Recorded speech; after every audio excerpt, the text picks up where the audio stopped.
బట్టల వ్యాపారి honey trap kidnap కేసులో 5 మంది నిందితులను అరెస్టు చేసి రిమాండ్కి తరలించామన్నారు Maheshwaram DCP Sunitha Reddy. Dummy pistol, police dress, uniform, shoe, cab, కత్తి స్వాధీనం చేసుకున్నారు. ఈజీ మనీ కోసం వ్యాపారిని ధనరాజ్ అలియాస్ అర్జున్ ట్రాప్ చేసినట్టు తెలిపారు. ఎస్ఐ డ్రెస్లో పిస్టల్తో బెదిరించి 3 కోట్ల రూపాయలు డిమాండ్ చేసినట్టు బాధితుడు నారాయణ పోలీసులకు ఫిర్యాదు చేశాడు. నిందితులను అరెస్టు చేసి రిమాండ్కి తరలించామన్నారు డీసీపీ సునీతారెడ్డి. ఆయనది టెక్స్టైల్స్ బిజినెస్, తర్వాత రైస్ మిల్, పెట్రోల్ పంప్ కూడా ఉంది. చాలా ధనవంతుడు, చాలా డబ్బులు ఉన్నాయి.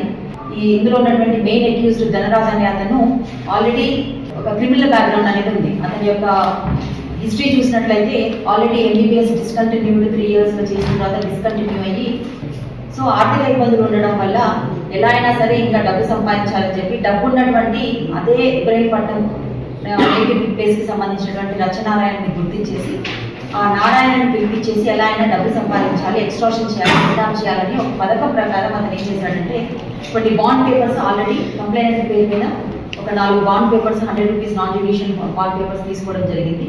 తర్వాత రియల్ ఎస్టేట్లో కూడా కంప్లైనెంట్ నారాయణ గారు ఉండడం వల్ల రియల్ ఎస్టేట్ వ్యక్తిలాగా ఈ అమ్మాయితోటి, ఈ లేడీ మక్కల భవాని అనే లేడీతోటి మెట్రో సిటీ వెంచర్స్, ఆదిపట్ల లిమిట్స్లో మెట్రో సిటీ వెంచర్స్లో ప్లాట్స్ చూపిస్తాము, మీరు ఇక్కడికి రావాలి అని చెప్పేసి 21st రోజు మెట్రో సిటీ వెంచర్కి ఆ అమ్మాయి ద్వారా అతన్ని ఒక హనీ ట్రాప్ లాగా పిలిపించడం అనేది జరిగింది.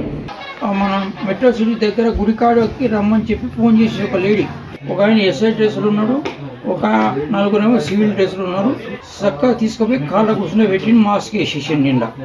చెప్పండి మీకు ఏమేమి ఉన్నాయి, ఆస్తులు ఏంటి, అవన్నీ వివరాలు అడిగిండు.